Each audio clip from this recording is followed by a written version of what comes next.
Hi everyone, and welcome back to History of Sexuality. Over the course of the last few weeks, we've learned a lot about the creation of our modern sexual regime. As we've learned, during the late 19th and early 20th century, doctors and scientists in countries all around the world began to locate sexuality within the realm of biology. And with the medicalization of sexuality, a flurry of new sexual discourses, new sexual categories, and new sexual identities came into existence. The socioeconomic and demographic transformations wrought by industrialization, urbanization, and colonization contributed to these developments, bringing into existence new forms of erotic behavior, new kinds of sexual relationships, and new sexual subcultures. As sexuality assumed a new level of prominence in individual and social life, it increasingly became a topic of public conversation, entering into discussions of everything from literature and popular culture to politics and international relations to morality and religious belief. These changes were global in nature, and yet, obviously, they did not happen the same way everywhere.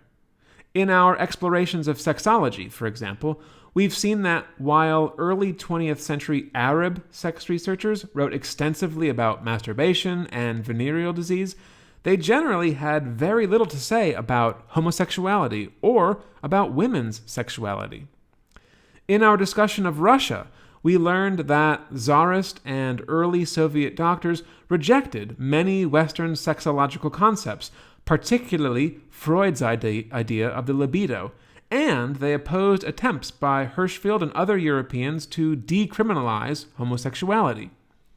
Similarly, we saw how in Republican China, translations of the writings of the British sexologist Havelock Ellis frequently eliminated references to homosexuality and disagreed with Western attempts to prioritize individual sexual preference and pleasure over the needs of the collective.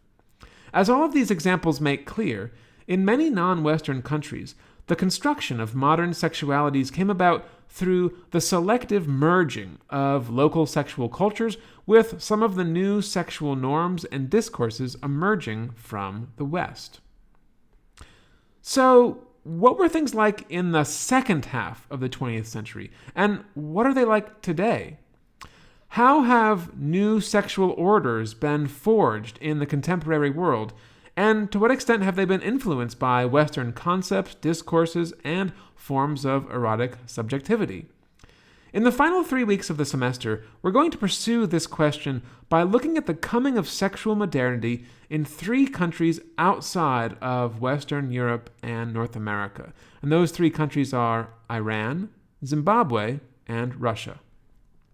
Focusing on the period after World War II, that is, after 1945, we'll examine how governments, citizens, and medical professionals in these 3 countries constructed the modern sexual subject. How has sexuality been organized in Iran, Zimbabwe, and Russia, and how does this compare to similar developments going on in Western Europe and the United States?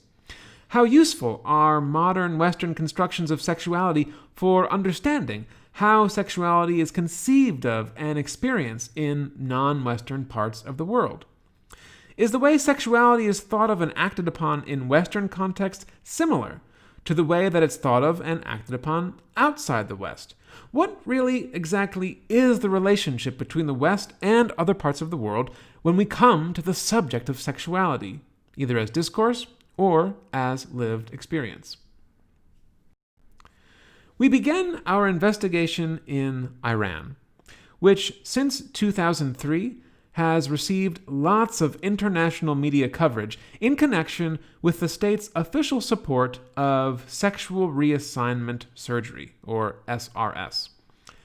Many Western commentators have been bewildered by this state of affairs. How could a theocratic Islamic government, they ask, sanction sex change operations and recognize transsexuality as a category of existence? The dominant interpretation in the West has been to see this as an attempt to heteronormalize quote-unquote deviant sexual groups, like homosexuals.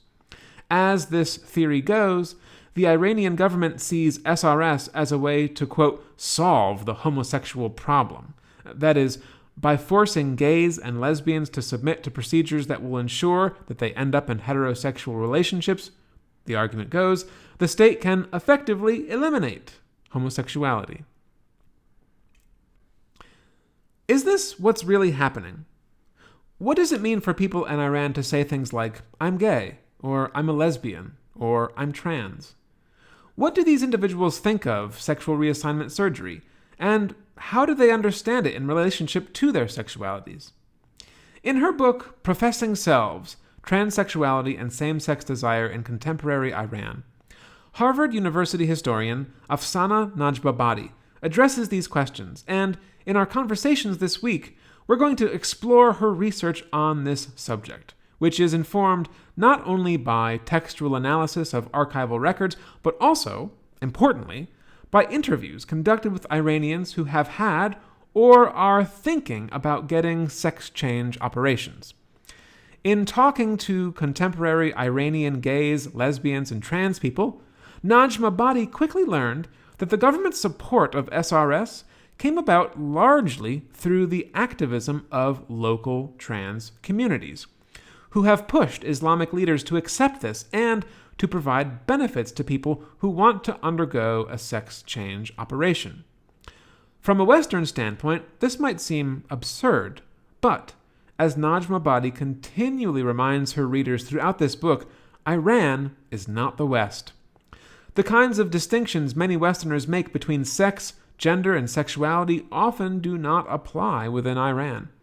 As she argues, quote, what trans, as a category of humankind, means today in Iran is specific to a nexus formed not simply by transnational diffusion of concepts and practices from a Western heartland to the rest. So, if not a product of Western ideas, what does transsexuality mean in Iran? In order to answer this question, we need to turn back to the early 1900s, as this was the first time that Iranians started having public discussions about this subject. Early 20th century Iranian understandings of transsexuality were informed by medical treatises, by popular psychological works, and the media. The last of these institutions played a particularly important role, often publishing stories with titles like, and here's an example, quote, an important surgery, a man has become a woman. This particular article, which was featured in a newspaper called Itala'at on October 27, 1930, told the story of an 18-year-old Iranian who journeyed to Tehran and visited the police health office in search of a surgical operation to remove her penis and testicles. Explaining her rationale, this intersex youth, who called herself Kubra, stated that although she was born a male, all of her feelings ran in the feminine direction. She described herself as having, quote, great feelings of lust, lacking totally in male lust, and having female lust. She had the operation performed, and by all accounts, this went quite well. The newspaper wrote as follows.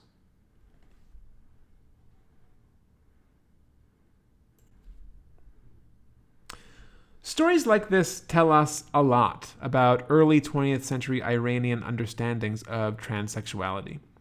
As you can see from the newspaper's coverage of this, there was no moral opprobrium attached to Kubra. She was seen as someone with a simple anatomical problem, not as someone with depraved desires or as someone who suffered from a psychological illness. She was not regarded as deviant and was far from the only person to seek out and receive the kind of surgical operation she wanted. And, moreover, for every Kubra, there were dozens of Iranian males and females who lived as the other sex without seeking a surgical operation. In major cities like Tehran, throughout the mid-20th century, men who presented as women were a common sight, as were women who presented as men. Newspapers were particularly fascinated with these individuals and printed stories with titles like, "Is this a man or a woman?" One article from the 1960s, published in a local newspaper, told the story of a woman who, quote, works as a porter in men's clothes in Amin al-Sultan Square. It went on to state, quote, people who live and work there know her, Sugra Valizeda, as Abdallah, and do not know she is a woman. She says that she and her sister had worked as midwives for some 30 years, but the Ministry of Health, because they were not certified, stopped them from practicing. After a few months of employment, I got myself a job in a drug den, but then the government closed them down. Thankfully, I could kick the habit, and I had picked up there and am now healthy and strong. She says, after presenting for jobs as a woman with no success, she decided to don men's clothes and started working here and there, and no one knows that. Men presenting women like this were not seen as immoral or as exhibiting improper sexuality. Instead, their choices were often interpreted as the result of economic hardship and gender norms that closed many lines of legitimate work to women. Mothers often identified with, and perhaps even took pride in, their daughters' masculine behavior, although those who overdid masculinity often lost all family protection. The situation was better for them, though, than it was for feminine men, who could not get away from the obligation to marry through defying social expectations of dress and style. Fearing censure and punishment, many males who wanted to live womanly lives kept this desire a secret.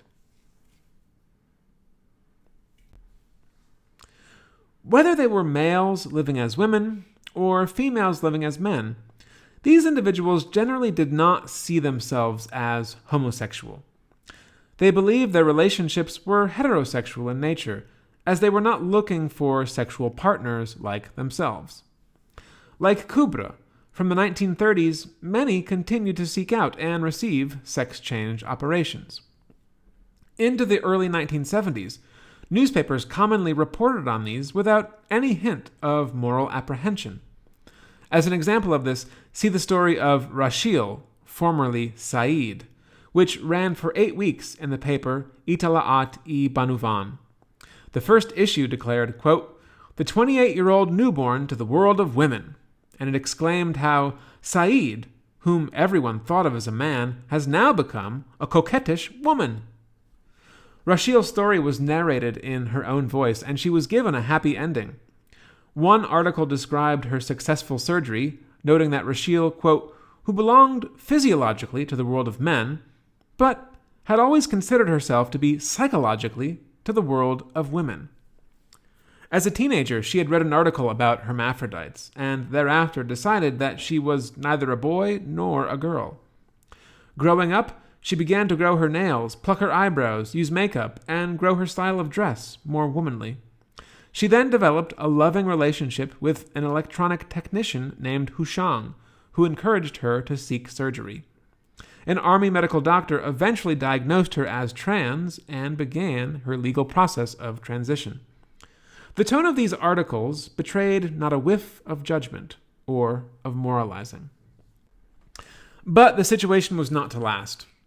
Whereas in the early to mid-20th century, transsexuality was seen as something strange and marvelous and wondrous, and was kind of similar to our modern-day category of intersex, in the 1970s, increasingly, transsexuality was being seen as something that was morally grotesque, something that was the sign of a diseased mind and body.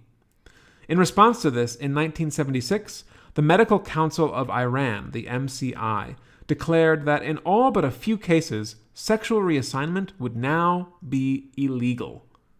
Once seen in terms of anatomical ambiguity, now transsexuality was seen in terms of sexual desire and behavior. Signaling this new understanding, one Iranian physician explained that those who sought sexual surgery were generally deviant, as you can see here from the quote on the screen. So, what caused this shift? What explains Iranian doctors' changing understanding of transsexuality? This is something we're going to consider in our next lecture, but for now, let's start with these questions right here on the screen.